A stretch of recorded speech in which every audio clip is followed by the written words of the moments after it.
Hey guys, I just want to appreciate y'all taking time to come listen to some coach in Illinois like myself. I think I guess if there's one silver lining of all this, it's that we've got an opportunity to connect with probably coaches at clinics that we wouldn't be able to connect with at some of our in-person clinics that we go to. So today, some things that I'm going to share are things that many of you, I've probably emailed different things to you over time. I've added several new things.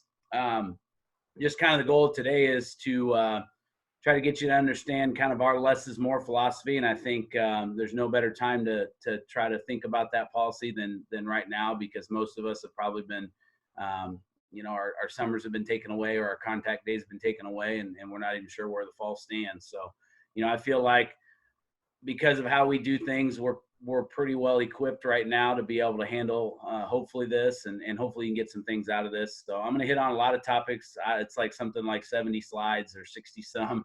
So I'll try to go as fast as I can. If I don't get through them all, I just don't. I would rather you guys have an opportunity to ask questions at any point throughout this than me try to go through some presentation. So like I said, put questions in there, and as something comes up, if you have a question, I'll be more than happy to answer. So just real quick, because I don't like to spend time intro, and just give you a snapshot, because a lot of things I say, I think some people might not think you can do it at a small school.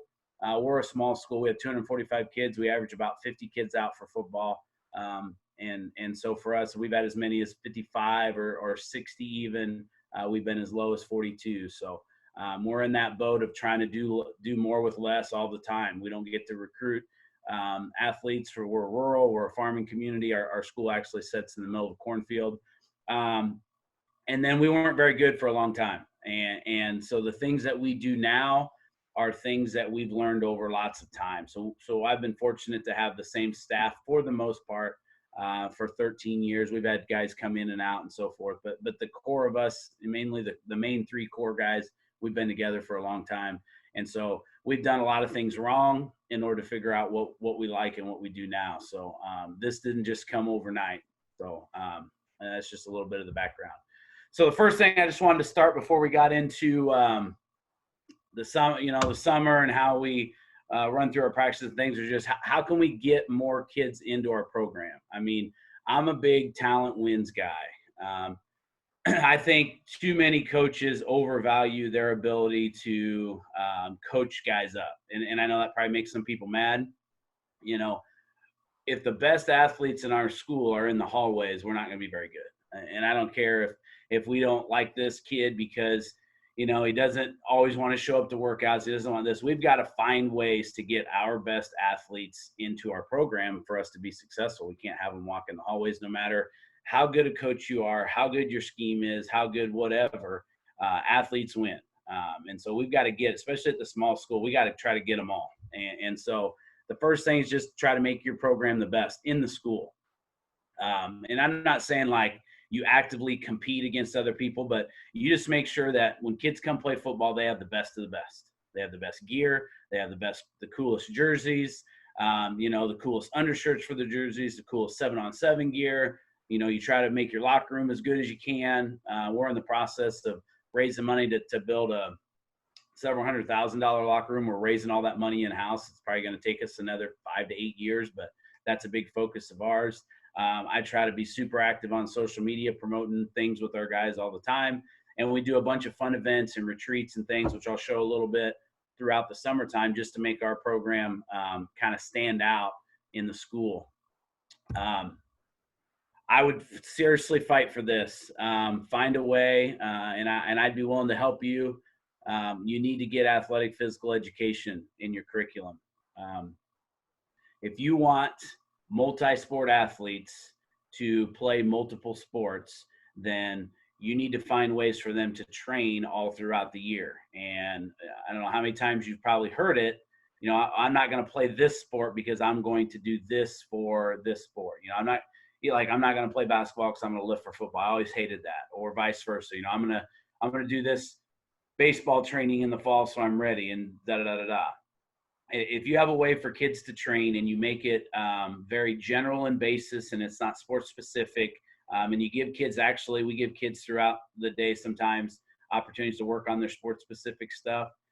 It's going to increase that participation through multiple sports. And then if you teach PE, like I'm fortunate to do now, I went back to school to do that.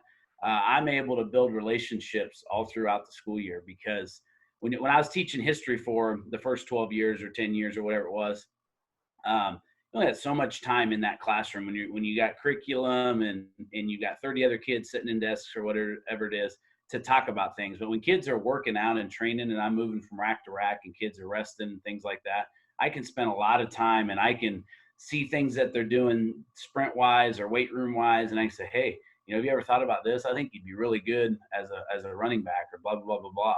And I've been able to gain, like, in our track program especially, we went from about numbers of 19 when I started to we had 35 boys this year. And some of them I worked on for the whole year to encourage them to come out for track. And I finally got them out for track. And then our track season got canceled, unfortunately. So I would find a way to get this in your curriculum. We offer it 4 periods a day. We have about 90 of our athletes that take this. And so it creates that consistency. So I'm honestly not as concerned anymore about how hard we train in the summer, because my kids are literally training 47 weeks out of the year. So we're going to be able to do some things a little bit different in the summer than probably some people that only rely on those major training times in the summer. Plus, if you're asking kids to come in at 6 a.m. to work out before school, and I know a lot of you have those types of things, I don't think that's what's best for the athlete. I don't think it's what's best for the student, or multi-sport participation if you're bringing kids in at 6 a.m. To train while they're trying to play other sports. Try to assist in another sport. I coached basketball for 13 years before I got out of it. Now I'm the head track coach. I was the assistant. And or if you can't because of your responsibilities or whatever, make sure that you have a good working relationship. We don't double schedule things in my school. When we get schedules, we work around the other sports. So if basketball's doing these things at certain times, then we as a football program stay away from those. Same thing with baseball and so forth. So we don't try to schedule on top of each other, because when you start making kids choose, it becomes a tough situation. Plus it wears kids out. And I'll show you a schedule here coming up. And then we believe in the do less, achieve more. Kids are really good. And Coach Holler says this. I'm sure most of you guys know Coach Holler, PN track. Kids are really good at what they love. If your program is the grinder, we're going to turn boys into men, and it's all about how much we can give them, your numbers aren't going to be very good. And you may think, well, that's fine, we don't want them anyway. Well, you can think that way, and your program can stay average, subpar, whatever, or you can find a way to recruit the best athletes out, find a way to make it work, and create those relationships, and you can watch your program succeed. And so you've got to kind of get away from that. We're going to do as much as possible program to what's that minimum effective dose. And a lot of you guys have heard me talk about that. And I'll get into that today on how we do that. And you have to understand, it's not being lazy. I think too many people think doing less means we're lazy. No, we are very disciplined in the amount of things that we do. There is a plan to everything that we do. We don't get out of anything. We just cut out all the crap. We literally cut out half of the things we used to do because we saw no value in it actually helping us to perform on the field or improve the attractiveness of our program. What are your feeder programs like? Here in Illinois, some programs, we have junior high football, so it's school ran by people that teach in our school or former players. Our coaches do a great job of playing everybody, making sure there are at least 22 starters and so forth. And I think this year we actually went 7-1, but before that, over my 13 years here, our best win total had been maybe 3 or 4. And then when they get in high school, we're winning 8, 9, 10, 12 games. So you have to take a look. Are you losing kids into your high school program because of what's going on in those lower level programs? And, if it's win, win, win, give the ball to the biggest kid type mentality at that feeder, then you have to figure out what's the plan down there. Are we going to keep it? Do I need to be in contact with them better than I'm doing? How are we going to make this work? Because we want that to help increase our numbers, not help turn kids away. Because if they don't have a good experience at the junior high or the middle school level, there's a great chance that they're not going to come out in high school. So you got to take a look at that. Is it helping or is it hurting? And how can you make that better? And then we did something we used to. I would highly recommend it. I've got a couple articles, I think, on Football Scoop about this many years ago, but we used to do an 8th grade signing day. I know a lot of programs do that now. Just something I created, I think, 6 years ago, somewhere in there, and just a way to help recruit kids and make them feel big time. And when I say recruit, it's kids in our own hallways. Our junior high is attached to our high school. So instead of just having a spring meeting, hey, who's going out for football, we would make it fun. And so I did it for 5 or 6 years, and it kind of caught fire. And then a lot of teams started doing it. And next thing you know, the IHSA, which is our association here in Illinois, told me I couldn't do it because I was illegally recruiting because they weren't high school kids yet. Even though we're a unit district, all of our junior high kids go to the same high school. They just walk from one building to the next. So I can't do it anymore. But I know a lot of states that can do it. And if you're one of those states, I would highly recommend it. It's a way to get your kids to buy in. It's a way to get your parents to buy in kind of right off the bat. So here's how we do it. We always used to do it on National Signing Day. I took the National Letter of Intent form and I made it fit our program. I had the players and the parents sign it. I made the 8th graders bring it to me so I could see kind of, we all run into that situation where we have that meeting. We have 25 8th graders, but 15 of them got out of, some class to come to your football meeting. So when they have to get this form filled out, take it home to the parents, get it to sign it, probably they have a conversation with their parents about football at that point, and then they have to find you. So like the kids would have to come down to the high school, come to my room, find me and say, Coach, I want to sign. And it's all, we don't give them anything. One year I gave them a pizza party, but that was, by IHSA standards, that was deemed to be illegal. And then I tell them, hopefully in 4 years, they would be re-signing at a college. Got a question? Yes, sir. Question from a coach wants to know, how would you go about proposing the less is more methodologies to head coaches? I would start with injuries. I would start with how are you playing at the end of the year? How are you playing in the fourth quarter? What your numbers are like. We went all in on less is more when we had a really, really talented team. And we had bought ourselves some credibility because we had success doing it the old way. I mean, we used to bury kids. We used to practice for 2.5 hours. We used to do all that stuff. And then we would get in the playoffs and, we would be really beat up and guys would be just not at their best. And so we wanted our kids to feel their best. And as we go in this presentation, I'll get into a lot of how we do it. I'll get into some specific things that kids in our program have said about it and why we do it. And I think that'll help. But I think if you're losing games to teams that are faster than you, your guys just seem tired and slower than the opponents, then you're doing too much. And like I said, I'll get into that a little bit more, but that's a great question. And it's hard. That's probably one of the number one questions I get is, hey, I love this, but I've got this or my staff's old school or my head coach is old school. How are we going to do it? Well, I think you got to find certain stages of this to try to put it in there. And I'll get into some of that as we go. And then I blast all this out, or I used to on Twitter. And that's why I eventually told the IHSA, hey, if I thought this was wrong, I wouldn't put all this stuff out there. But this is in our numbers, it shot up. And they understood we weren't trying to do something to gain an advantage. But the way our recruiting rules are written, they didn't see it could fit. And they thought that other problems could happen with private schools and blah, blah, blah. So anyway, I just want to show you kind of how we did it. So I would just do, I would create these crazy things I just do all this stuff on Microsoft Word. And it sounds crazy. I'm not a Photoshop guy. So this stuff takes a little bit of time, but once you do it, you can kind of figure it out.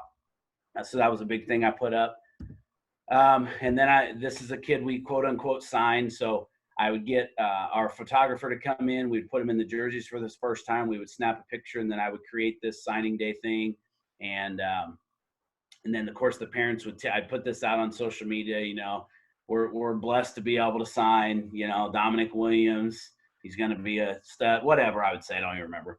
But I, put all this stuff together. And then the parents, this would be like the Facebook profile of the parents, because, they're already bought in. They think their kid's like Division I. And all he is, I don't even know if he's going to ever start for us, but he thinks like he's a stud right now because, he's being recruited. There's all my signed forms from one year. Like I said, that's the national letter intent. And then in that gray area is where I put things in that pertain to our program and put our logo stuff at the bottom, and I put in there, this is not binding. If you decide football's not for you, then there's no hard feelings. Like I said, it's all in fun. This is not like, this isn't a way to like force kids to play. Hey, no, you signed that. We don't do it. This is nothing like that. So don't think like we're forcing kids to decide in February. We're trying to encourage kids to play because this seems really cool. Like I said, we want our program to be the coolest. And I put together like our signing day stuff. And this is just stuff that I've seen other people do in other college programs or whatever, because they come up with really cool stuff. And then I try to manipulate it and make it look somewhat for our program. So that's kind of that part of it. So I would highly recommend that if your association allows you to. I wish ours still did, because our kids really enjoyed it. And we even had like an NFL combine, and we did some of that stuff just to give those incoming freshmen, make them feel really good first. I think too many times we want to try to like weed out those freshmen early on, and then we end up with 5 seniors at the end, and you're probably not going to win with 5 seniors. When we went to the state championship game 2 years ago, we had 13. And at our level, that's really good for us to have 13 seniors. So our goal is always to have, 25 juniors and seniors. We'd love to have 30 in some of those better years. So any other questions about the recruiting part? Those are just some things that we do. When it comes to our summer, so our recruiting goes right now into the summer. So this was something that I got off of a friend that I knew, and this was something that an athlete had shared with them over what a summer schedule looks like. So as coaches, we all want our kids to do all this stuff in the summer for football, and we don't realize that the best kids that we have are probably doing multiple things. So this is a football calendar that has baseball and basketball on it. And if you look at that month of June and you think, if someone told you as a high school teacher that this is what your month of June was going to look like, I don't think we would all want it. So if we're losing kids in our program, it might be because as either a coaching staff or as a football program, you aren't taking into account what these kids are being asked to do. And I think some people are like, oh, they're soft. What do you want to do? Lay around? They're not laying around. I mean, they're not. Most of them are guaranteed they're probably all working out in the mornings, and then they're doing all this other stuff. And then, what is that going to lead to in the season? So if there is a silver lining, and there's not many silver linings in this coronavirus thing, is coaches are really going to have to pare down what they do. And I'm hoping that they realize that less is more, and that kids are going to be more fresh and have more fun, and their numbers are going to go up because they didn't do all of what they used to do. They didn't have a 4-week team camp and all this other kind of crazy stuff. And this was something that I got I run across these things, or people share this stuff with me about, all this stuff. We tell our kids they got to come in the summer, and if they're not there, then they got to do all these 110-yard sprints and blah, blah, blah, blah, blah, blah, blah. If your whole mentality of your summer is to make it a grind, then you're totally off base. We're performance based. I want our athletes to get better.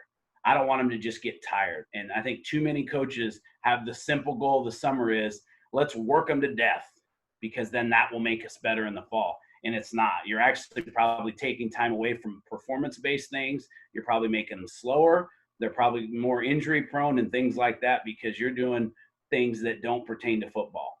If your training does not match your performance, your game, If you're doing things for 20 seconds, 30 seconds, 60 seconds, mile runs, and then you're asking them to play lights out for 5 seconds at a time, then there's a disconnect there.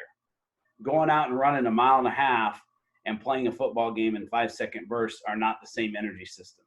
And we're not getting into all that science. It's just common sense. All right. So we don't do that. We don't make it a grind. We want it to be fun. We do. And we're a double wing power run team. And I'll show you video clips. We play in a power run conference.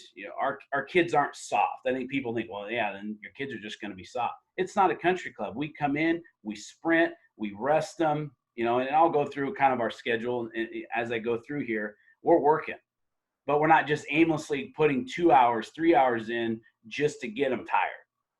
We actually have a plan of what we can see, and we test it and we measure it and we record it. We don't just come in and do a whole bunch of stuff, run 16 110s and say, okay, that we got better today. I'm going to argue that you didn't. You would get better by running time sprints and measuring them, and then measuring them again the next time or the next week or in 2 days, and continue to get better there instead of doing all this other aimless conditioning. That has, literally killed people at the college level and the NFL level through their conditioning, because they're putting kids in these situations they're never going to have to get into. Yeah, question. Question, Coach. How do you manage the all-in athlete who wants to always do more? You time them. So when we time their sprints and we measure their jumps, and they start on, week 1 of the summer, and their first 40 that we time is 4.89. And then in 3 weeks, it's like 5.13.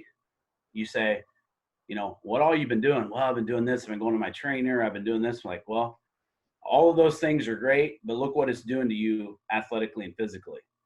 And when you start recording that and you start measuring that stuff, kids start figuring out, hey, what actually is helping me here? Okay, going to that secondary workout at night, squatting or whatever it is actually killing my performance. And kids will figure it out. But if you don't ever test them and you just keep writing them workouts and you just keep packing stuff on all throughout the summer, and maybe you just wait till the end of the summer to do some big max testing day, then you have no idea whether what you did in the summer is actually working or not. And I think, and I was so guilty of that. Figure out where we are at the beginning of the summer. I would even test incoming freshmen. Like, I'd put a barbell on their back and squat an incoming freshman, and then test them at the end of the summer. And then when they improved, it's like, yeah, our program worked. Any program's going to work if an incoming freshman has never squatted before. They are going to increase their numbers. All right. And so we got out of that. We don't really max test that way anymore. When it comes to, we do some here and there on some strength tests, but that's not our heavy focus anymore. It just isn't. But we do test speed all the time. We test speed and jumping and all those things on a consistent basis, because in our opinion, those things are more important on the field than a 500-pound, trying to chase a number in the weight room. I was so guilty of, we got to get this kid to squat 405. Why? So we can say he did. How do we know that makes him better? If he's running 465, he's 170 pounds, 465, he's a hell of an athlete. If he squats 315, then let's make him squat 315 faster. And if he continues to improve, maybe we'll go to 335, but let's not chase 405. What's 405 going to do? It's probably going to pack more weight on him. He's probably going to get a little bit slower. And we don't know that that's going to increase his performance. Now, if naturally he continues to progress without chasing a number, then yeah, we're not going to come to a point where we say, whoa, buddy. But when we see performance start to go down in their running and jumping and just their performance, then yeah, that might be the reason. Maybe we need to get rid of the bilateral back squat and go to an isometric split squat, or maybe we need to go to, we all have those dudes that can, well, we don't all have those dudes, but we've had dudes that have been able to squat 500 pounds. But if you put them in a Bulgarian split squat with the bar on their back, they're falling all over the place. They can't even hold their own body weight. Well, what actually shows up in performance? Should we continue to back squat that kid so we can say that he squats 600? Or should we teach him how to be able to do a great Bulgarian split squat with a single leg that might actually be better for his performance? because we can all grind up a horrible looking back squat, or maybe it's a front squat. So you got to think about those things when you're, it's not all about squat, bench, clean, and how, 225. And I used to be that way. You got to figure out, where you're at and where your kids are and what they can do. And I'll get into some of that as we go. Our priorities in the summer, our number one priorities, which are great for us because we can keep this. So this is something I put this together in a presentation I did in December or February this year. But kids can still have fun this summer. We're still going to build relationships, and they're going to be really hungry. And that's our priorities. And so that's what I said. We're already built for this. And then our secondary priorities are teaching what we call our freak standard, which I'm not going to get into all that. We're going to program them to train speed, and a lot of this is going to be on their own, and we've got to find ways to hold them accountable. We're going to continue, obviously, to work movement patterns because everything that we program over the summer is going to be body weight or some other type of thing. And then, the increase in strength thing that's going to be hard to do over the summer, but it's also the quickest thing, in my opinion, that comes back. So when if we get back to July or we get back to August, they're going to get back in the strength category much faster than their speed and power. And then we're going to do our best to try to install our base stuff. Yeah, go ahead, Coach. How do you get the kids who don't buy in to doing the work to actually buy in and understand why you're pushing them to get better? That don't do the work like in the summer or what? Coach, can you just elaborate on that one? I think you may just be talking in general, Coach. Yeah. Well, it starts obviously with the top down. From a coaching staff, we don't force kids to do anything. The coaches pick up equipment, the coaches carry stuff in, the coaches wash the uniforms. Like when we do stuff, we talk about, we're all in this together. No one's above the team. So we don't have a hierarchy. The seniors don't get to do nothing while the freshmen have to do everything. And the coaches set that standard. So that's kind of our standard everywhere. And then, we elect or choose captains that also exhibit that kind of, and we divide them up into teams, and I'll explain that in a little bit. And that's kind of their team for the whole year. So we have, 4 captains that have somewhere around 12 or so guys that they're kind of responsible for throughout the year, throughout the summer when we're training, things like that. And then we just sub them out. So, it's not, oh, go run a mile. You're not working hard. It's like, you're out. Johnny, you're in. Ooh, you're not getting the job done. It's that simple. You're subbed out. Well, you're going to fight your way back in. We're moving on with the next guy. And that's what we do. We sub guys out, and we don't do all this. All right, that's it. And we used to, right? So I'm things that I'm saying here, guys, we used to do it. We used to stop. Everyone stop, both of us. All right, we have 15 up downs. We're not very focused right now. So we do 15 up downs. You're telling me that when push comes to shove in a game and it's 4th and 2, the kid's going to go, oh, remember those up downs we did? We got to do it. No, it's relationships. It's wanting to do it for your buddies. It's wanting to sell out for each other. And our kids understand that it's not personal. If you're not getting the job done, then we're going to replace you with the next guy because that's our job, the guys that we can trust. And so that's what we do. And that's what I would say. But there's no conditioning. There's no punishment. That stuff's not going to – if you have to do that, then you don't want that kid anyway. And that kid will either figure it out or he won't. And if you do those conditionings and all those things, he is going to leave. If you try to get a relationship, try to figure it out and say, hey, so what I might do if we're in team offense and, someone's screwing stuff up, our offensive coordinator, because I call the defense, subs him out, I may say, dude, what's going on, man? It's like you just haven't been locked in at all today.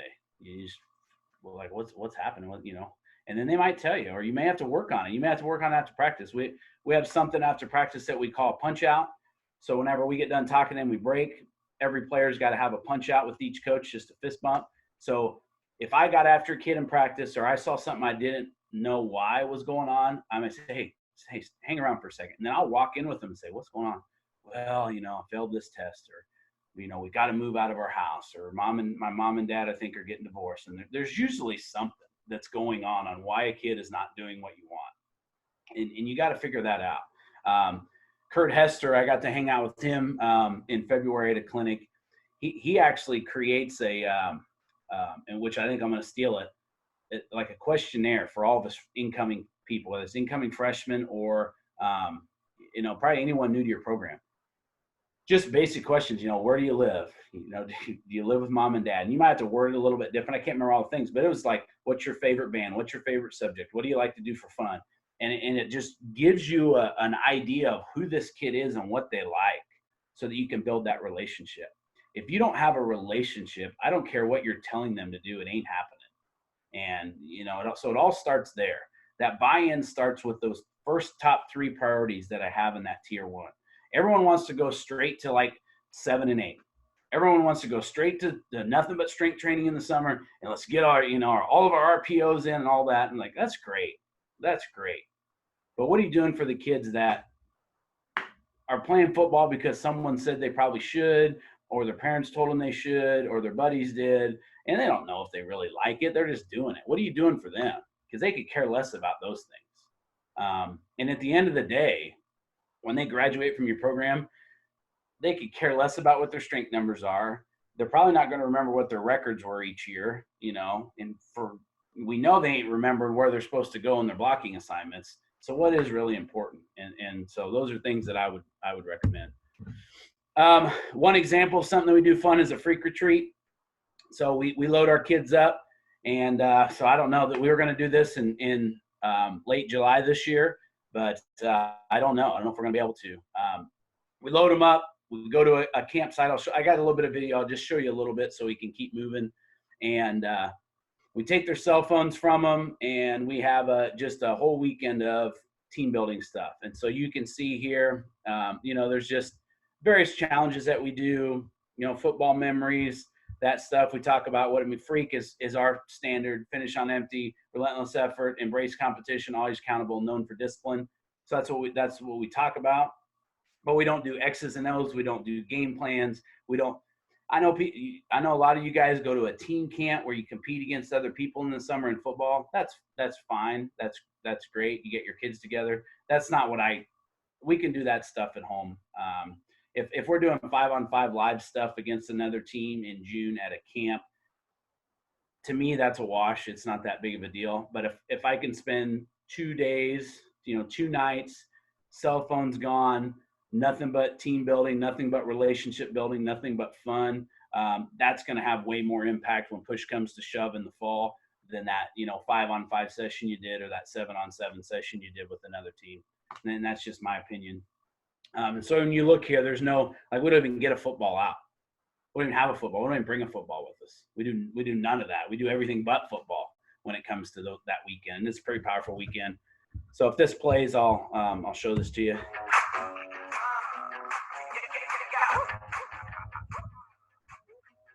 Can everyone see that all right, Coach?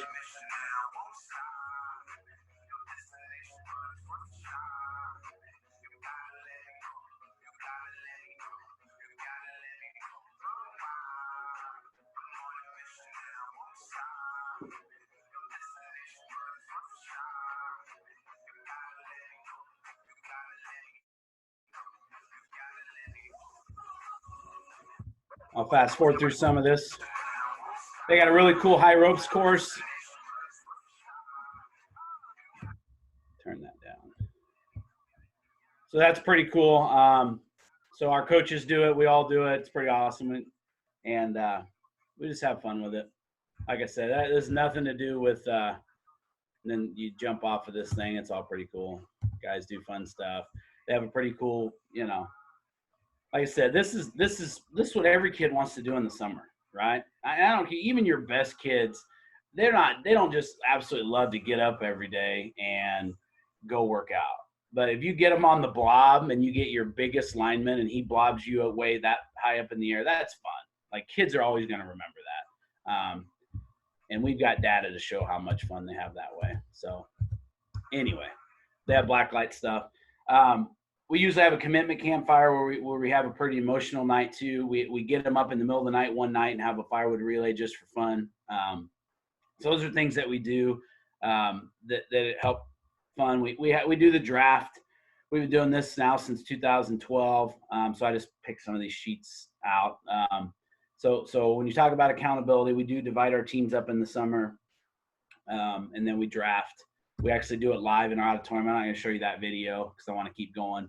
We bought jerseys and hats for the guys that go in the first rounds. So those are just a couple of our guys there that went 1 and 3, and so they get to keep that jersey, they keep that hat, and we make it like the NFL. You can compete in anything. So anything that you want them to compete in, attendance, camp, coming to camp, volunteer work, getting their paperwork in on time, selling gold cards, any of that stuff, daily competitions. So we compete in all those types of things all throughout the summer too. It also builds a good team. Our kids usually only miss for vacations or mission trips or things like that. And we're fine with that. I tell them, and most of my parents are already asking me, hey, when's the off weeks this summer? Because we give them like 3 different weeks off. And, but who knows now when that's going to be. But we don't have kids that just stay home because they want to be there because we get them in and get them out. We go from 8 to 9:30 and, with plenty of rest in there. And they work hard, but it's Monday, Tuesday, Thursday. They always have a weekend off. We don't do anything on the weekends. So, when it comes to speed and strength, I just want to give a few plugs at these books. You guys can screenshot them or whatever if you've never read them. I've got a couple. I've got 3 in now that I've gotten from Kurt Hester, and which I don't think his book's up here. It's pretty awesome. Rants of a Strength Conditioning Madman. And then a couple he's recommended. And then Dan Fichter in terms of neurological improvements is another book that he recommended that I'm getting ready to dive into now. But these are just different things away from bench squat clean, bilateral movements, get as strong as you can and everything will be great. These are things that are a little more outside the box, that are more movement-based, athlete-based, sprint-based type things that are books that you can get. So just some things to think about. What we do in the summer, this is our schedule. I'll go back. Monday is our max sprint day. So everything we do starts with sprinting. That is if there's one thing that's what's great about this time too, is we can still sprint and we can still jump. And so I'm okay with that. The fact that we can't bench press, that's fine. We're not power lifters. We're not chasing a 300-pound bench press. If a guy benches 300, and he has a 5.2 40, and a guy benches, 250 and has a 4.8 40, I'm going to take the guy that has the 4.8. And that's what happens. So I challenge you in the NFL draft is take a look at the linemen that get drafted and figure out, what their bench press max numbers were compared to what their 40 was. And I would imagine they're all going to be right around 5 in the 40, and then their bench press numbers will be all over the place. And then we do an upper body lift after we time. So we time everything on the free lap, and I'll show you some data as we go through there. If you're not timing, you're not sprinting. Running 10-20s at the end of practice is not sprinting. That's just running. Sprinting is something that you do in maximum effort, and then you give them full recovery, and then you sprint again. And so we only do like 3 of those. So if you come to our Monday session, we're going to do our speed drills, and we're going to do 3 max effort sprints. They might be 40s. And then we're going to rest in between each one, about 5 minutes, and then we're going to go lift, and then we're going to go home. And that's what we do. Tuesdays, X Factor, what Coach Holler just calls things that we believe also improve our speed and power, and it can be lots of things. This can be all your agility stuff, your fun competitions, things like that, things that aren't as taxing on the central nervous system. And then we like to pair that with our lower body day because we get Wednesday off. Because we don't train on Wednesday. And then Thursday, we do some things for you track guys, acidosis tolerance, where we will challenge them to sprint past that 5 second into 10 seconds and 23 seconds, and then ask them to come back and do it again. So their body has to push through that acidity that builds up, as opposed to bear crawling 100 yards or running a gasser or something like that. And then we time and we measure everything. So whenever we're conditioning or doing those types of things, it's all measured and timed because that shows improvement and it pushes kids to achieve more as opposed to just having them do some other type of condition. Go ahead, Coach. How much time do you give between sprints as far as rest goes? So the general rule of thumb is for a minute for about every 10 meters or 10 yards. So we could, if we were doing flying tens, we could do it, every minute, but we usually give them at least 3 to 5 on all of them. And if you time, you'll know it. Kids will usually start, like if you run a 40, kids will start feeling better, ready to run in 3 minutes. But if they went 4.89 and now they run 5.03, then you probably didn't give them enough recovery. So our goal is that we can essentially repeat that effort. If a kid wants to do more, if a kid says, "Hey, coach, let's say they went 5.03, 5.01, 5 flat, and they want to try to break 5 for the first time, and they want to run a fourth one, we'll let them run a fourth one." But most of the guys just, again, less is more. The more you go out there and run, the slower you're going to be. The more you sprint specifically with low doses, the faster you'll get. And then we do some type of full body lift. So we'll do different squat variations, hex bar deads, and then other things that we didn't get in on those other days. And those sometimes are fluid. During the school year, they're really fluid because of different sports and different timings. But that's our general plan in the summer, but it changes depending on who we have, what our kids are good at. We may have basketball gone Thursday, Friday, Saturday, so we may just do 2 total body lifts on Monday, Tuesday. So we're not – I got rid of weight sheets and all that stuff. We don't have the money to buy the rack performance and all that stuff. I mean, I'm sure that's great. But we've got a TV up there that I put the workout up there because I don't want to be married to everyone wants the cookie cutter program. Like, send me your weight program that's going to make us better. Well, it might have made, these 5 players on your team better, but these 10 maybe didn't respond as well to it. So I don't like to be married to something. I like to be able to say, hey, your glutes are very weak, like, or you're struggling in this area. We may give that kid more work in some avenue than just have this weight sheet that holds everyone to it. Yeah, go ahead. Another question, Coach. Do you still utilize your speed training in season? Yeah, I'll get into that hopefully. Yeah.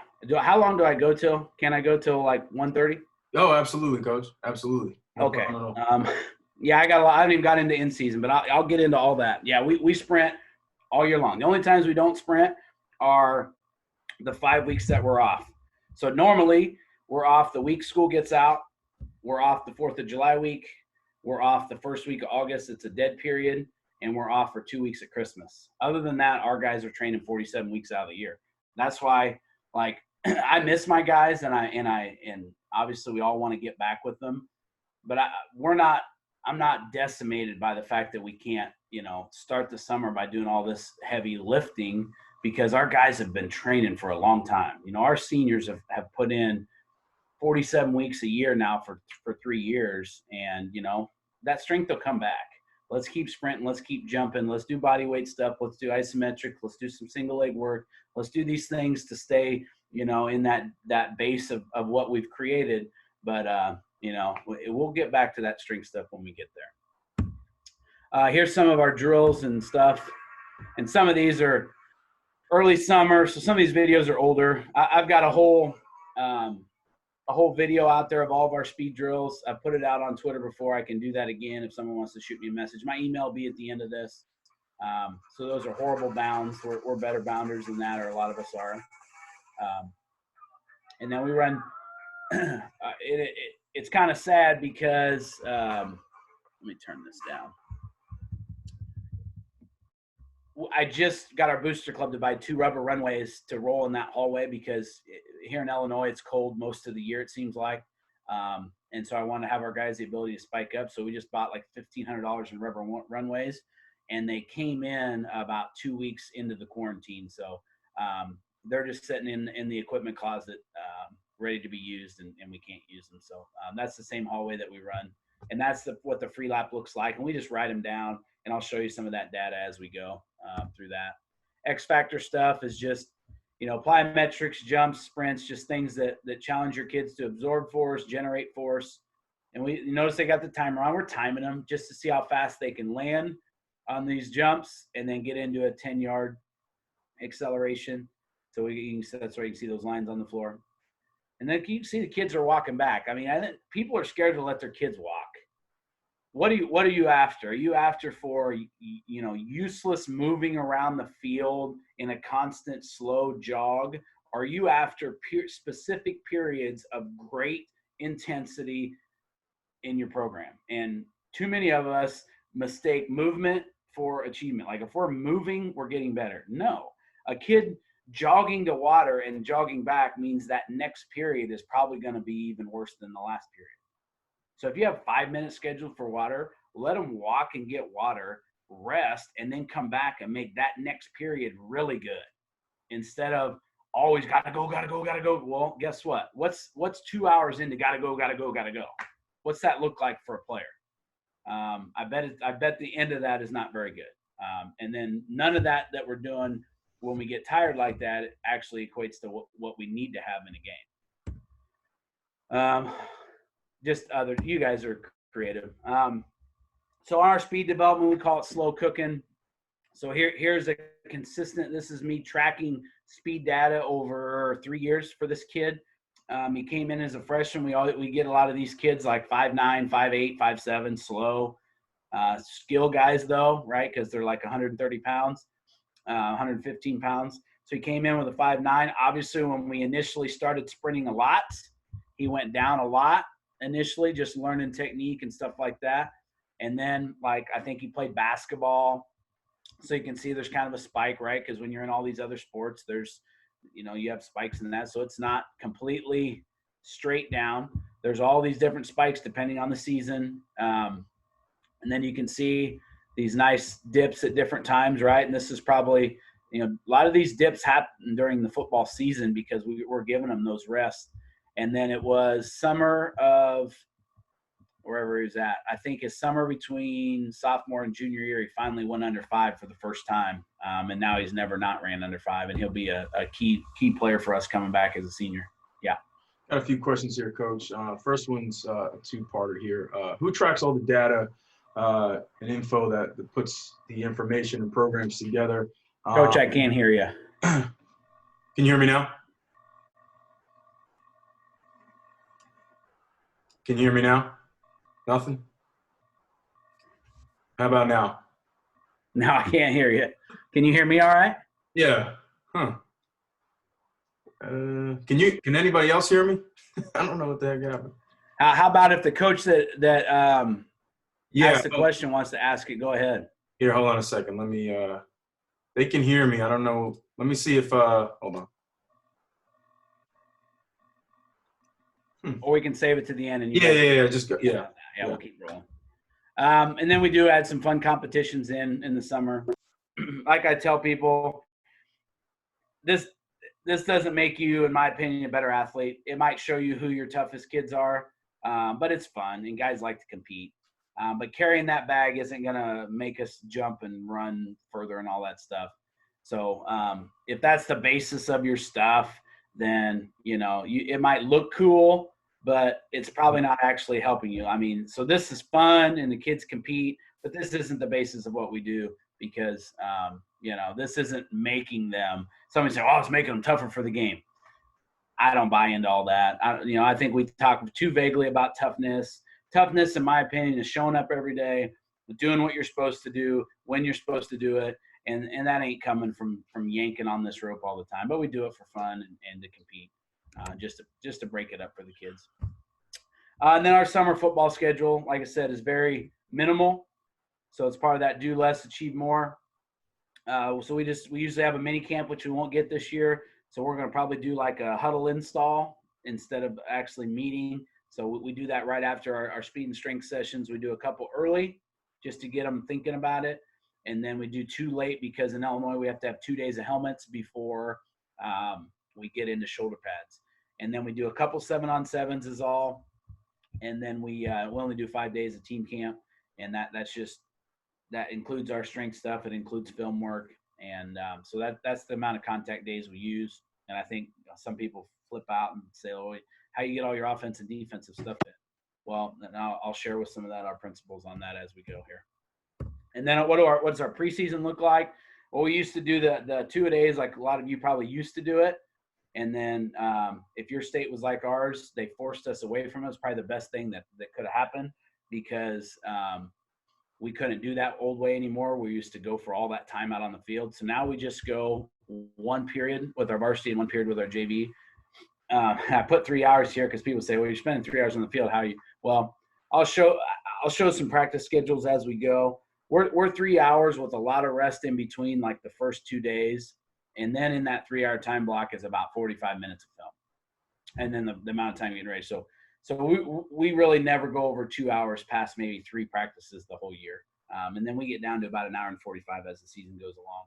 But because we're a small school and we don't have a large staff, we only have 4 coaches, and we don't want kids sitting out and not getting reps. We run 2 separate practices, and so it's tough on the coaches. It's the toughest week we have as coaches for sure, but it helps us because we can do what we need to do with our varsity, go fast, especially if we got an experienced group, and then we can slow it down with our JV. We can pare it down, whatever that needs to be. It's a similar practice, but maybe we don't go as far or as much or as in depth.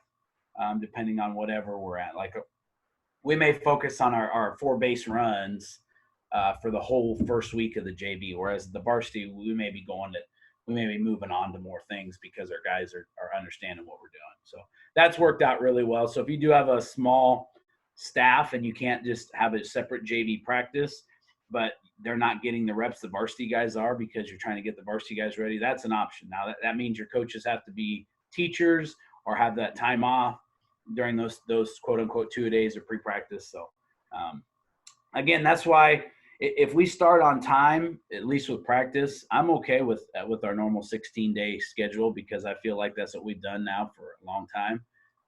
And so we don't ever keep them for those like 6-hour days and do all that stuff. So we just haven't. So our in-season plan. Our in-season plan is also less is more. So we spend about 7 hours on the field in season, or doing football stuff, I should say, whether that's film work or on the field. The average, I did a Twitter average back like in the winter. The average was 17 hours of football, and the most I think was 59 or 49 hours a week with kids and coaches. So that's coaches meeting and or meeting with kids throughout an entire week on top of a full schedule. So that was like the record that I found, but the average was right around 17. So we're in the way low category, and we don't meet on the weekends, and I'll explain some of that as we go.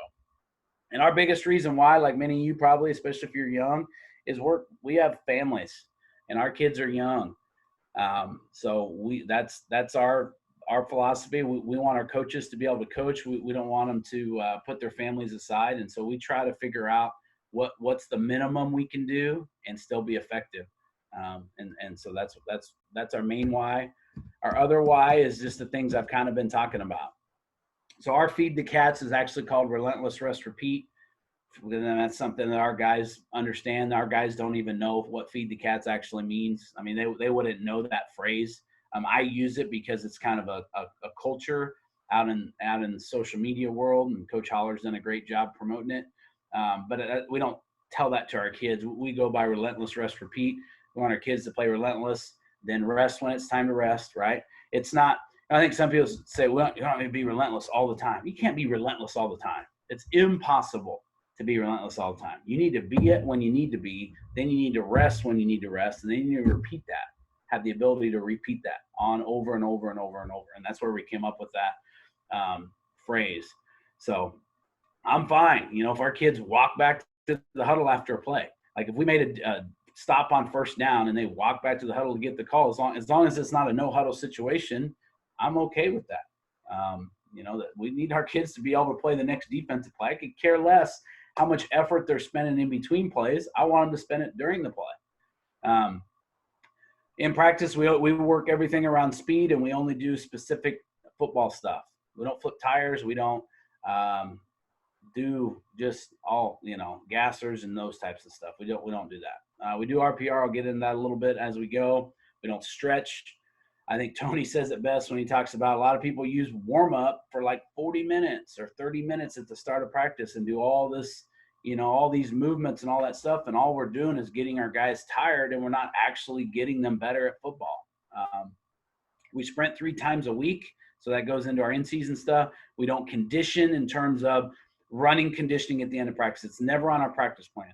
Now our players continue to get ready for games by the way we crowd plays together and the way we make them repeat max efforts throughout practice, but we don't have a set period where we do conditioning. If we're going to have them run at the end of practice at, let's say, at best, 80% of their max speed, then how is that going to make them better at running at 100% 60 times throughout the game?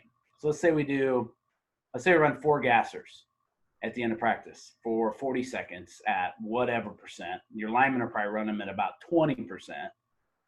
Your skill guys are probably doing enough to look good, but not enough to actually push themselves. And then that somehow is going to equate for them to be able to go as much to 100% as they can all throughout a game in 5 to 6 second bursts. And it doesn't equate. Those are 2 totally different things. And so we like to do repeated sprint efforts and crowd those together to get into that same mode for football and to get into those football specific things. And so we like to do that within practice. And I think the best way to say it is the faster you get, the faster your game speed is. If you can run top speed 23 mile an hour, you can play at 19 mile an hour all day long. If your top speed is 20 mile an hour, it's going to be hard to play at 19, okay, throughout that whole game. And so that's kind of what, you raise that roof, you also raise the ceiling of your ability to run. I mean, think about it. Your fastest guys don't get tired that often. Your linemen get tired a lot. So then we keep doing slow conditioning with them, and we rest. So we rest in practice. And then here's the other thing for us. We understand, right? If it was good and it was right and it was what was best, then Division I college and NFL would play guys both ways. That is the best of the best. The freaks, the strongest, the fastest, they only play one way. Why? Because they're not going to be very good if they have to play both ways. They're going to not be able to compete at the NFL level playing both ways or the college level. Some of you say, well, we have to. We only have, we're a small school. We only have this many kids. Well, I'll try to give you some tools to be able to play guys one way as much as possible. And then we try not to let today's practice ruin tomorrow. And that's, again, a Coach Holler thing. If you bury them on Monday because, you condition the heck out of them, you watch film, and then you go out and condition, what happens Tuesday? And then Tuesday you bury them because it's hit day, right? Full pads, hitting, you bury them, you run 120 plays of offense, and then Wednesday you come back because it's another full pad day, and you do that again. Thursday you back off again. Well, what's Friday look like? Is that, you think they're at their best Friday? Because if we put all that on them for Monday, Tuesday, Wednesday, and then what do your injuries look like? What how many guys you got sitting out? And those are all things to ask yourself on, are you practicing for performance, or are you practicing for appearance, right? The harder we go, the better we're going to be, right? The more it appears that we're working hard, the better we're going to be. Well, I'll be honest. When it comes to Wednesday, I don't want 60 plays and like bam, bam, bam, we're going to beat on each other. Like, I want that on Friday. Why would I want that on Wednesday when I want that on Friday? I want to figure out what I can do on Wednesday to make sure we're ready to play lights out on Friday. And that's just where probably our philosophy differs from a lot of people. And it makes people mad because we're brought up in the culture of you have to outwork everybody, sometimes a lot of times at the expense of success and at the expense of injuries and the expense of your athletes being explosive, because we would rather, do as much as possible and hope for the best as opposed to maybe backing off a little bit and actually seeing our kids succeed a little bit more. We like to keep them caged up. So we want to play fast and fresh on Fridays. We want to find that point of diminishing return. If once we reach a certain point, everything in practice gets worse, then we don't want to get to that point. And I think that's what happens in a 3-hour practice, a 4-hour practice, all those types of things that we get, or a team session that's 25 minutes long. So that's not, and we like to keep our guys caged up. That's what we tell them. And it ticks them off because like our team defense wants to hit the crap out of our scout, but our scout teams are never very good. And so we don't let our team defense, we do a lot of stuff in group, and we do 7-on-7 periods, and we do some inside run where we can do some stuff. But we don't do a lot of team. There's no point in letting your team defense hammer the heck out of your scout team day in and day out when they're not giving you the best look anyway. And the opportunities for injury and the quality that you're giving your defense is just, it's not. So we may do 5 plays, we may do 6, we may do 3. It all depends. And so here's what we're looking for. And I think this more than anything in this coronavirus time that we're on is you've got to figure out what is this side over here. We don't have a full pie anymore, guys. We don't have June. Most of you probably. You may not have July. We may not even have the first couple weeks of August. I don't know. I don't know what it's going to look like. So what's this? You know, what can we get that's actually going to lead to this? Because if you're like me, you know, you have all these things that you do all the time. What actually transfers to Friday? And so, like for our offense, we're a double wing T team. So, you know, and this is, we didn't do this just because of, you know, we were trying to find the 20%. We've always focused on these base run plays for the last 13 years because this is where we know we've had the most success. And so when we figured this up this year, we had 39 different play calls. And like I said, a lot of those are, you know, a certain game plan play call, a certain wrinkle, something, a shot play of some kind. So we had that many different play calls, but of the 8 major play calls that we have, they equated to 77% of what we ran. So almost that 80%. Most of our offense came from 8 plays. And so if you have a 100-play playbook, you know, how much time are you wasting and how much worse are you because you've got all of these different things? So what is it costing you? If you think this RPO is really good and it works and you listen to this guy speak on it and blah, blah, blah, blah, but your guys aren't getting it, then you probably get rid of it. You just can't. I mean, that's not what your guys can do. And I'll show you some things that what we had to do this year with our group coming back off of our state runner-up team from last year. So you got to ask, what does it cost if I'm going to put it in? I mean, I'd love to run more man-to-man. I really would because, you know, the blitz opportunities that are there and changing it up as we're a cover 3 base team. But it costs a lot to get really good at man-to-man. And, you know, we're pretty good at zone. Would we be average at zone and average at man? Probably. And we tried to do that. So here's our some of our kids talking about our practices. Our top priority at practice are to be as efficient as possible in practice. So we got rid of all the extra things that don't help us win football games. So we cut out conditioning because as a football team, we want to be faster, and conditioning makes you slower. Another thing we do is make the rest a big part of practice to make sure we can run our offense and defense full speed and not be tired. I mean, so we when we do this stuff with our kids, we also explain to them why. I think that was a question about buy-in. Here's why we're doing this. I want you to be lights out, fast. You know, I tell them, when we see the other team stretching before the game, we have already got an advantage. If they're standing in a circle, if they're standing in lines and they're static stretching, we are already at a competitive advantage. And I tell our kids that. So they'll look at them like, coach, they're stretching. I'm like, yep. You know, because we don't do that. We wake the body up. We don't stretch out things that we want to be springy and move. We don't do that. Here's another one. Our football practices are quick and to the point. The goal of the practice is not to wear us down or make us tougher, but instead focus to improve ourselves at our positions, techniques, and assignments to overall help the team function efficiently in the game. I couldn't have said it any better. So if we get beat on Friday night because we're getting beat off the ball, then that's not a toughness thing. That is a technique thing. Well, we're just getting whipped up front. That is too many coaches, me included for a long time, would say the same things that any casual fan can say. Any casual fan can say, oh, man, they were getting manhandled up front. Well, why is that? Well, guess what? You are asking him to play a 2-gap technique against a guy who physically can't.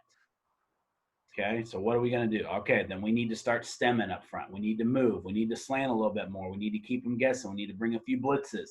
We have to do some things. That's what we should get paid to do as coaches. Not just put them in a position that we think they should be able to do, and it just doesn't work. So we focus, our practice is focused on how can we make that athlete better. Yeah, he's a little undersized. Yeah, he's a little slower than probably he should be. So what can we do? And that gets into, like when you say, wow, coach, that's all great, but there's no way that we can do that stuff at our school. Well, here's what we had this year. We graduated 13 seniors, 9 of our offensive starters. and we're at a small school. We were down a little bit in numbers because we had some issues with some discipline issues with some juniors, and then we had a few seniors that missed for we've all fought this vaping thing, I'm sure, and so we started the year with this offensive line. We were playing against a team that finished the regular season 8-1, got beat in the second round, but we had to figure out a dang way to win with no one over 200 pounds because we had guys over 200 pounds, but they're playing on the D line. And our philosophy, if we don't have to play guys both ways the whole game, we're not going to. So, yeah, do our guys rotate? Yes. But we're fast. We had some fast dudes. We're a very fast team. And so we had to figure out how can we win. Well, we got to block on angles. We got to use misdirection. We got to get to the edge, and we got to use things that we can do. Now, if we lined up with this offensive line and went foot to foot and got beat 50-0 and say, yeah, we're soft, yeah, I mean, that's pretty obvious you're not going to win doing that. So here's our first play call of 2019. Should have went for a touchdown if we would have blocked the middle linebacker. So we just some eye candy shifting, doesn't cost us much. And we ran an overload jet to our fastest dude, and we just missed the middle linebacker down here. That play's gone. Why did we start with that? Because we're fast. We got little dudes out there. And so we're going to get to the edge. They're lined up in a 6-3. Now they're trying to figure out, what are we in? I don't know what even coverage. They don't know what coverage they're in. They didn't have the safety. And so that's football. That's coaching football. That's not ramming a square peg into a round hole by saying, nope, this is what we always do. So you got to figure out what can your guys do and find a way to play them. So that's kind of what I think we do better than a lot of people do. We will find a way to play 20 guys a game. And I'll get into some ways we rotate in that as we go along. Getting into our game plan stuff, we do all of our game planning virtually. So our varsity players, we don't have them come in anymore. We used to have them come in on the weekends. Huddle, we have Huddle. Everyone can watch it. So we watch Huddle. Our Fresh Soft does practice because they've had Friday off. They played Monday, and then they have to play again the next Monday. So they're essentially their time off was Friday and Sunday instead of Saturday and Sunday. It's not perfect, but I mean when we play on Monday, that's what we have to do. And then as coaches, because we have families, we don't meet on the weekends. I mean, we have all this technology. We have Huddle. There's no reason we have to sit in a room together and discuss this stuff. We all have roles. We buy the Huddle Assist. It enters all that, data that we don't want to enter anyway, the down and distance and yards and all that. We have people that enter in play name and formation and that stuff, and we create the game plan, and we do it all on Google Drive. So on our drive is all of our folders. So each week we have an offense and a defensive game plan, and we communicate through text, through Messenger, and we communicate on the actual Google Doc itself. That's where our practice plans go, and I'll show you those as we go through. And the coaches have access to edit all of that stuff. So we don't have to sit down together. We can communicate digitally, and it gives coaches the freedom to make sure that they can get things done by Sunday night. And that's kind of our goal. We want the basis of it. Now, we may tweak some things before Monday before we give it to the kids, but we like to share our initial stuff by Sunday night. And instead of having a hard line, we're going to meet from, because I saw some crazy schedules when coaches sent me there from like 10 to midnight, and they're not 10 to midnight, but like 10 noon to like 10 at night, and 8-hour days on Sundays. And you want to talk about burning coaches out. How effective is that coach going to coach throughout the week if you're asking them to meet that much on the weekends? So we don't meet at all. Playoffs start, we don't meet. We do everything digitally. So when you click in on there, this is just a screenshot of what that looks like. So that would be after our round one game. There's the call sheets, the linebacker notes that we had, the game plan, the call sheets. The October 30th and 31st would be the practice plans. So those are things that are all put in there that the coaches click on and have access and read, and then we communicate it that way. And it's really saved my coaching staff from being able to continue to coach with families, because we don't require it. Our wives love it because, the coaches figure out. Some guys work better on Saturday morning or Saturday night. Some guys work better on early Sunday morning. Some guys are better in the afternoon when the kids take a nap. Let those coaches work whenever. whenever they are best. You don't have to have a specific time. And I know some people say we're all going to log in a certain time. You can do that. And you got to make this stuff work. You guys have probably heard me say, if you follow me at all, you can't take what I do and just ram it into your program. You have to figure out what you liked about what I've said. Some of it maybe you don't like any of it, and that's fine. Maybe it justifies more what you're doing, and that's okay. But you have to coach what you know, what you believe, and what you can actually handle. Like, some coaches just cannot handle guys walking on the field, so you got to figure out another way to give your guys some rest. You got to be able to deal with it. You got to make it your own. Coach Holler says that it's in the chop wood, carry water. You got to build your own house. So the things I'm sharing are things that we do, things I've stolen from lots of other people. But we don't do everything Coach Holler does. We don't do everything that other people do. But we take pieces. I like a lot of what Coach Holler does, but we lift a little bit more than he does, or a lot more, because we're a football program, and we incorporate that stuff, and we go on retreats and we do some of that team building stuff. So you got to figure this stuff out for yourself. So figure out what you're capable of, and what what you can handle, and what your coaching staff can handle, and so forth. And I'd be willing to help you. But I think the beauty of this is you trying to come up with it yourself. And Coach Holler did a great job when I first reached out to him many years ago, or several years ago, whatever it was. I was hoping for his approval before I moved forward, and he pretty much said, "Hey, if you understand these principles, you'll be fine." And then I just kind of had to go with what I thought was right.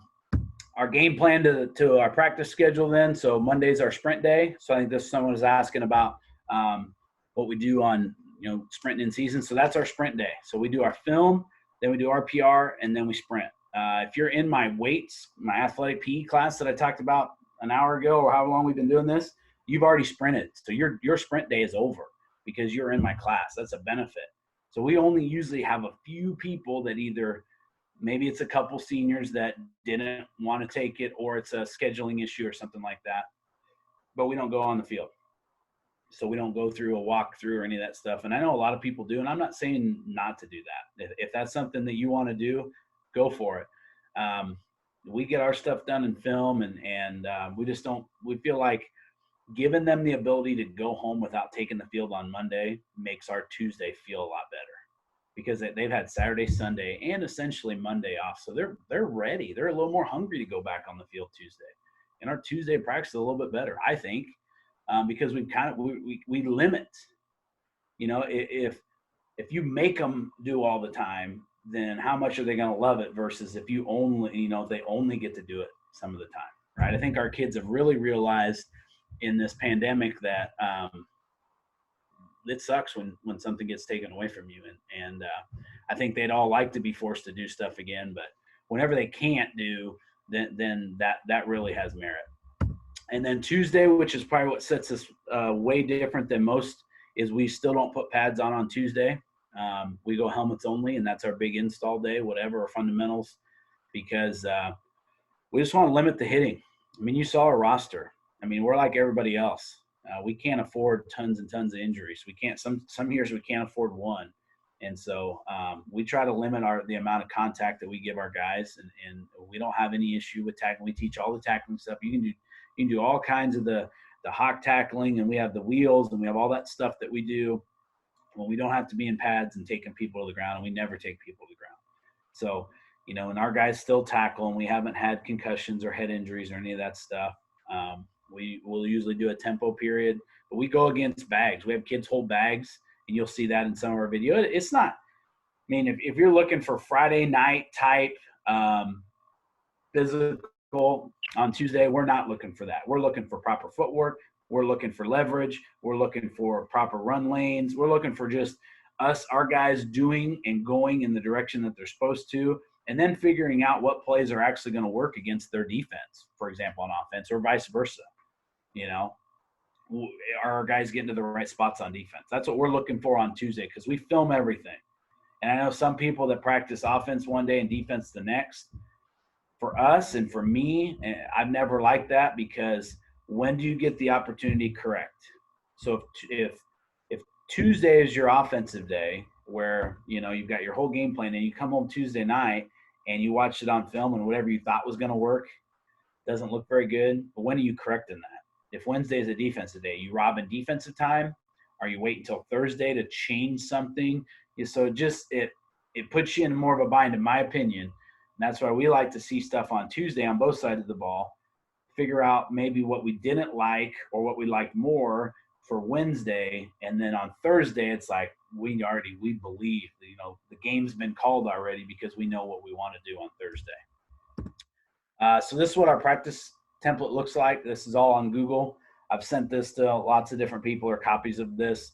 So all of these, I create this, the template and the timing. So if NEO is 20 minutes there, then the other coaches go back in and they figure out, or NDD, they put in whether they want a 10-minute period or a 5-minute period, and they do all of that. So I don't know how you guys do your practice plan, if the head coach lists it for everybody or what, but we used to share it back and forth like through email, or they would send me what they want to put in there. Now they put it in there. It gives them ownership. They get the opportunity. They know what they have to do. So we call that a non-sprint day. So we're not doing any specific sprint work. And this is more of game plan, doing football fundamentals, that type of stuff, in that amount of time. So here's an example of what that looks like. So this is us working defensive stuff against the Bags. That's us working on our punt team, right? Working on a pump fake in the playoffs against Bags. That's everyone wants to think about, well, offense and defense. Well, think about all the other things you can do without pads on. There's us working on that same jet play. Our guys we're trying to see if they're getting to the right spots. We teach our guys how to hold the bag, because that's a trap play against the bag. We're working down on the goal line. So again, we're not mashing each other, but we're getting to see who's where they're supposed to be and who's not understanding. And we go that way. And we've had 2 broken hands and they haven't happened in this type of situation. Over the last 2 years.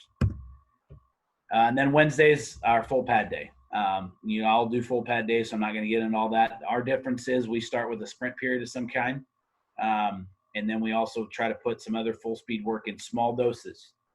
So a small dose sprint period, or a full speed period, followed by some type of teaching period, followed by another maybe small dose. And I do those in red. And then we still limit our team time. We want really good plays at literally game tempo. Not we're on our 25th play and we're trying to run a game no, we want fast. And so there you can see those different periods there in red. So you can see Team D only had a few plays there. Team O was only going to be 10 plays or 10 minutes.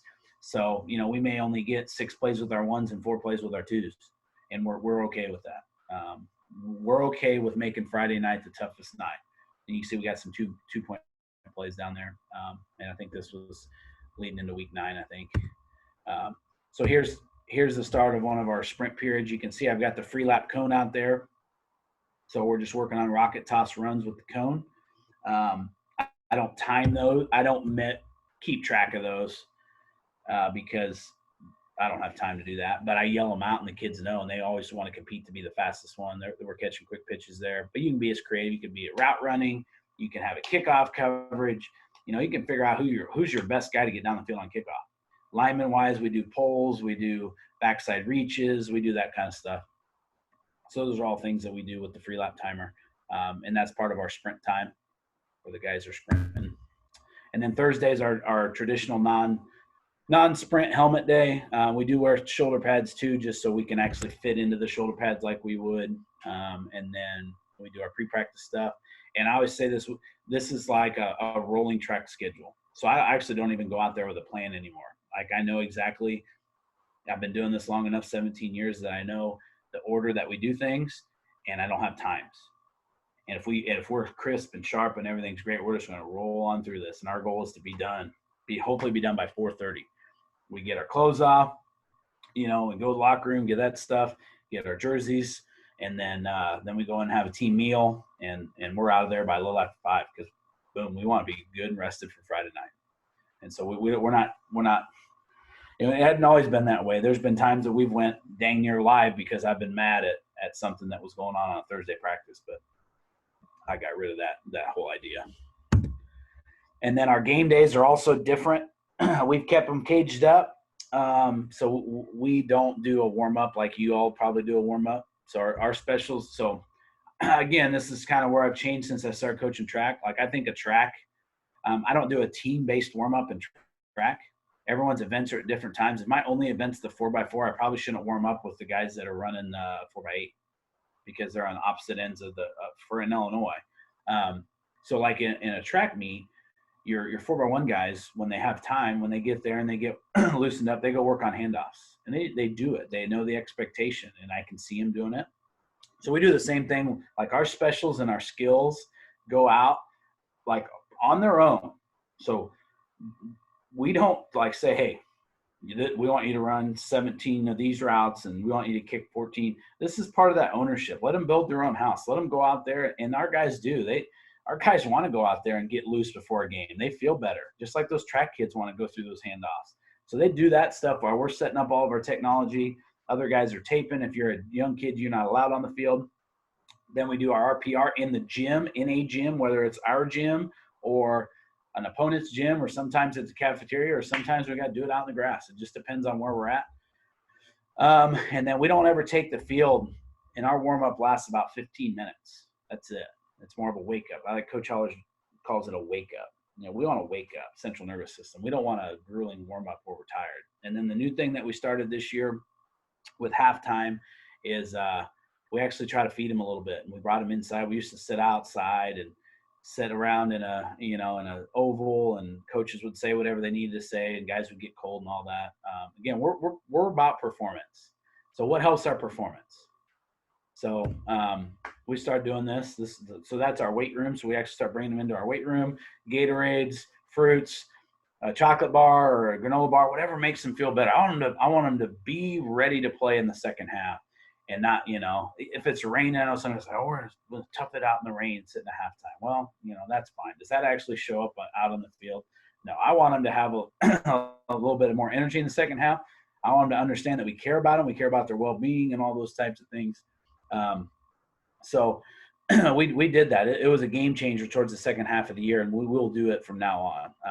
When I played college football, we did it, and then for whatever reason, we didn't do it when I started coaching, and we got back to it this year, and our guys loved it, and they felt a lot better in the second half. RPR, getting close to being done, guys. RPR, if you don't know, like, you need to take a class, because it is a way to wake up the body, to get it out of its compensation patterns and its survival mode that we all live by, sore backs, we all got this stuff, and put it into performance mode by finding these reset points throughout the body. They're essentially pressure points that go back hundreds of years, that have just kind of been lost over time, that came back to the U.S. by a guy named Douglas Heel from Be Activated.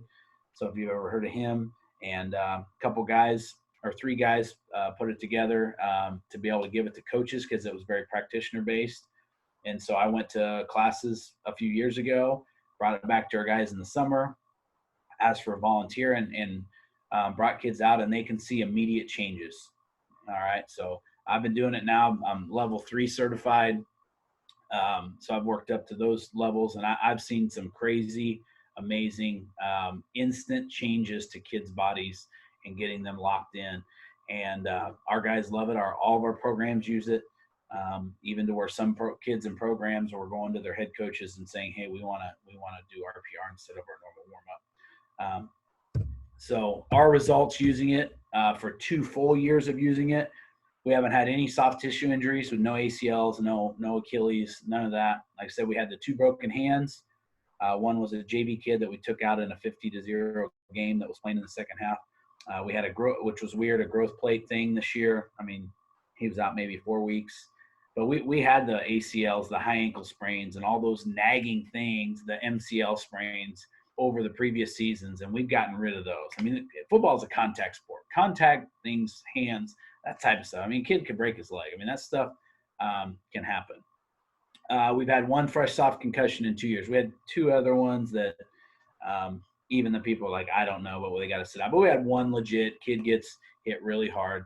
But since we've done our PR and our guys' necks are working the way that they're supposed to, we haven't had those concussions issues. Our kids don't even talk about concussions anymore. You know, we were like you 3 years ago. It was like our kids were like, "Don't go in, you might get a concussion."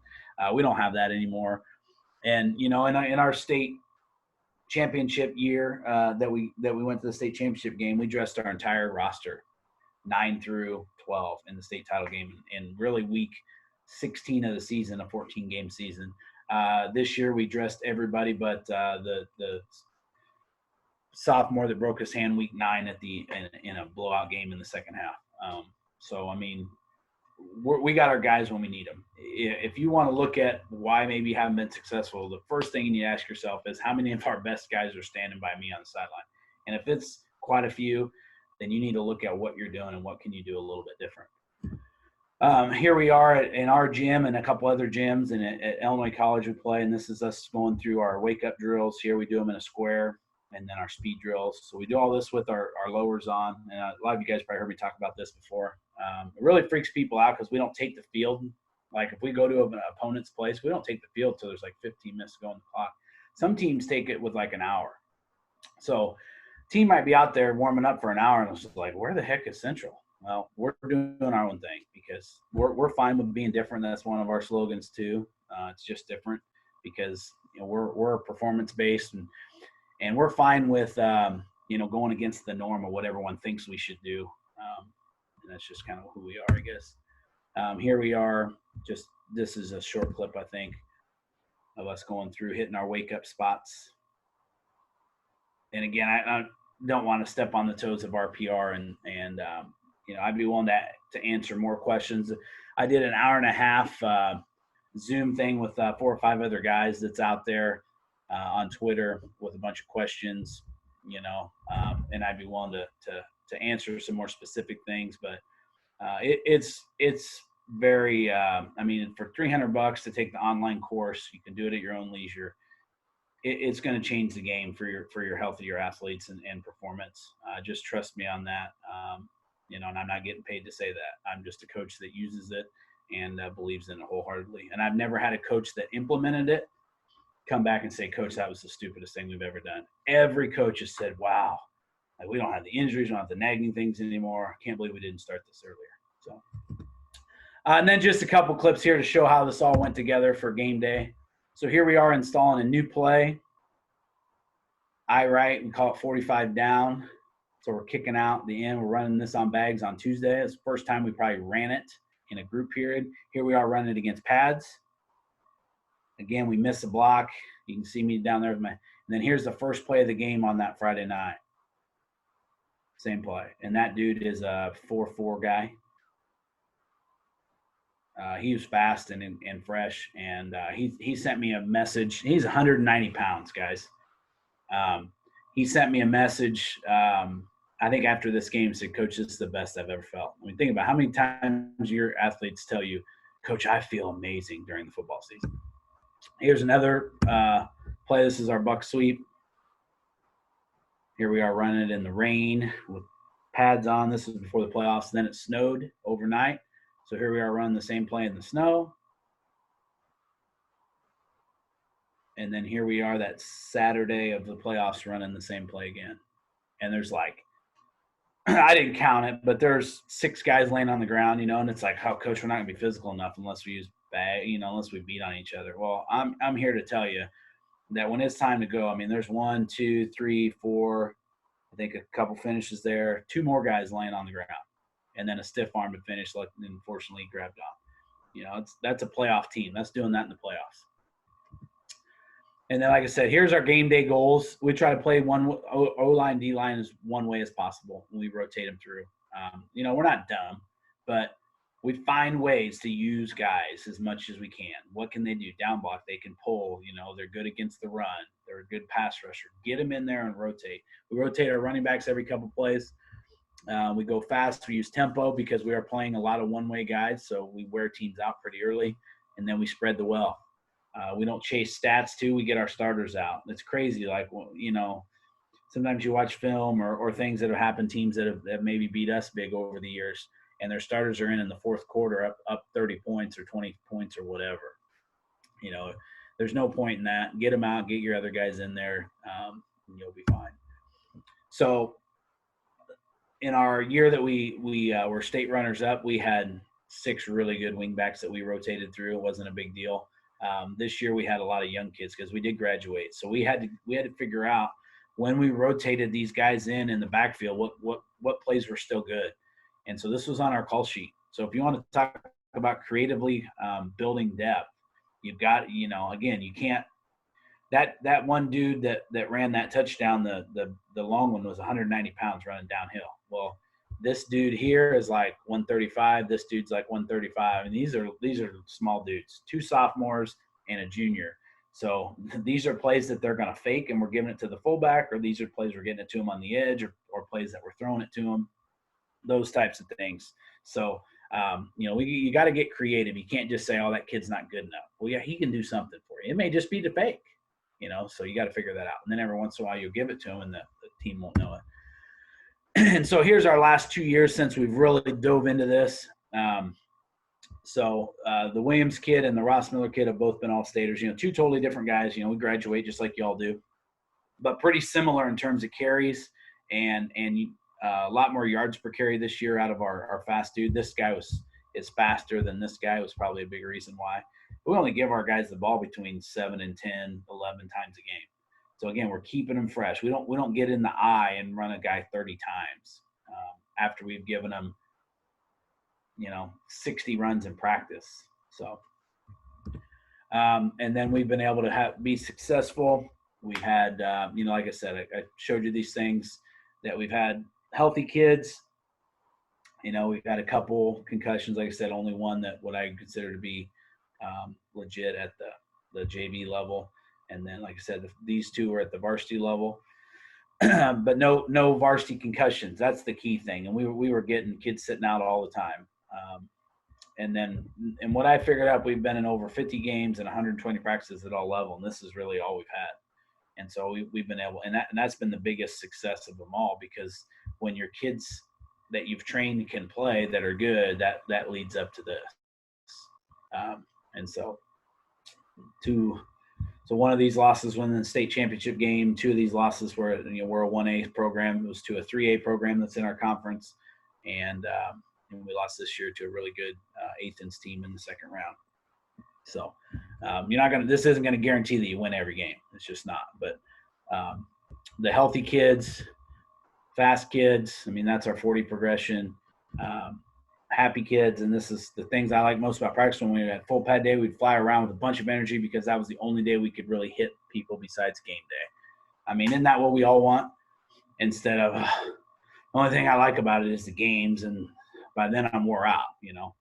I really enjoyed the team reps we had after our individual work on offense and defense, and then you gotta love them. So that's the most important thing. I set up all the way back with that first question about getting them to buy in. So this is my coaching staff and our wives on a brewery tour that we did a few years ago, having fun, getting away from football. This is a couple seniors. That's the most important thing. X and O's and all this practice and stuff. Yeah, it matters, but the kids got to know you love them. And what I've found is the less you do, the more they want to do. The less you force them to do, the more they want to do, and the more they're willing to do. But if you force them to do all these things all the time, then they'll do it to be compliant for the most part, but they're not going to love it, and they're not going to do it as well. The same thing as in education. We force all this curriculum down. We wonder why kids don't turn stuff in. That's not what they want to do. You give them a project or give them something that they like to do, they're going to dominate it. And that's what we try to do. And we're still trying to find creative ways to practice and make it game-like and such. So we're a work in progress. If you have questions or for me to elaborate on things, there's my email down there. You can shoot me an email. I got a little more time to respond now, obviously. It may take me a day or so, just depends. But I do try to get back with everybody eventually at some point. Or you can direct message me on Twitter. I try to get back to those as well. So I don't know, Coach, if you can, on any questions here to finish, or how you wanted to end this thing.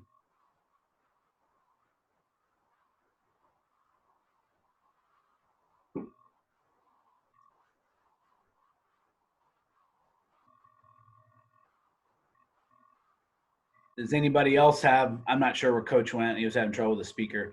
Does anybody else have questions if they can talk that they want to ask? I know there's a lot of information. I cannot see a chat, guys.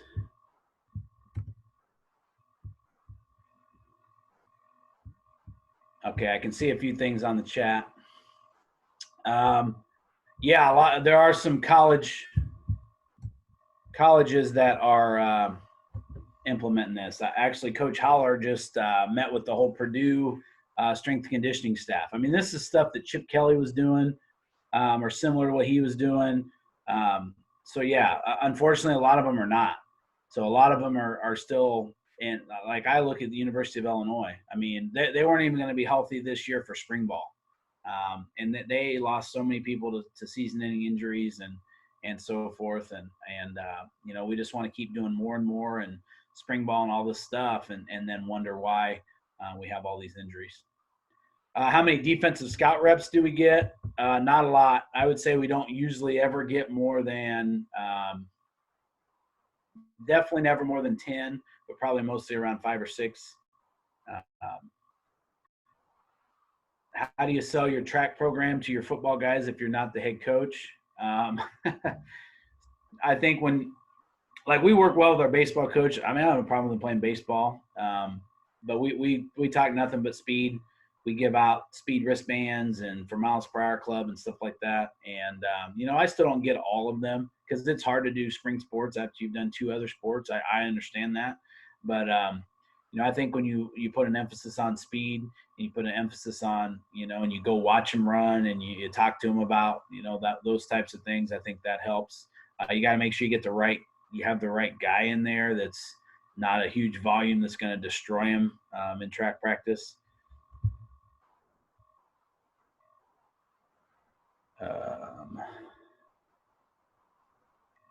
Are you filming your entire practice? No. Group depends. If it's something that the coaches want to, but our group periods, like our inside run, 7-on-7, yes. Team periods, yes. A lot of times special teams, yes. So we had a couple managers this year, a couple female students. It worked great. And then we upload it to Huddle and we all watch it when we get home.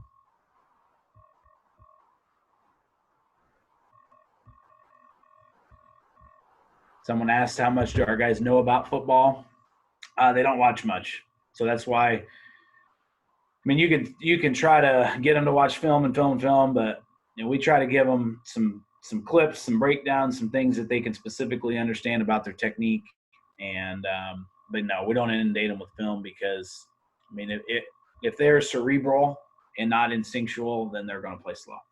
So we want them to understand what their basic stuff they're trying to do to us, but how like whatever our position is, whether it's linebacker or we're reading guards, when they do this, this is what we do, and that's how simple we want to make it.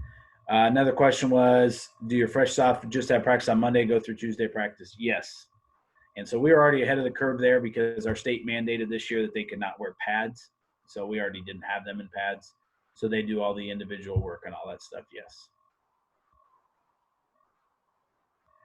Are we a hawk tackle team? Yes and no. We teach both. We teach all the techniques. We focus on getting the head out of the tackle, and we do a lot of that, especially with our smaller guys. But we do teach in some linebacker individual drills, some of the, you know, get your head across, but head up, you know, those types of things. So we do work on both because sometimes when it's a downhill run, you've got to find a way. So we want to give them those tools.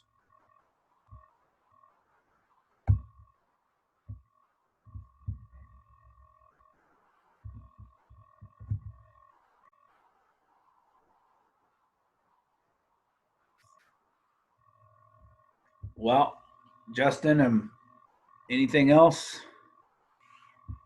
I don't know where he went.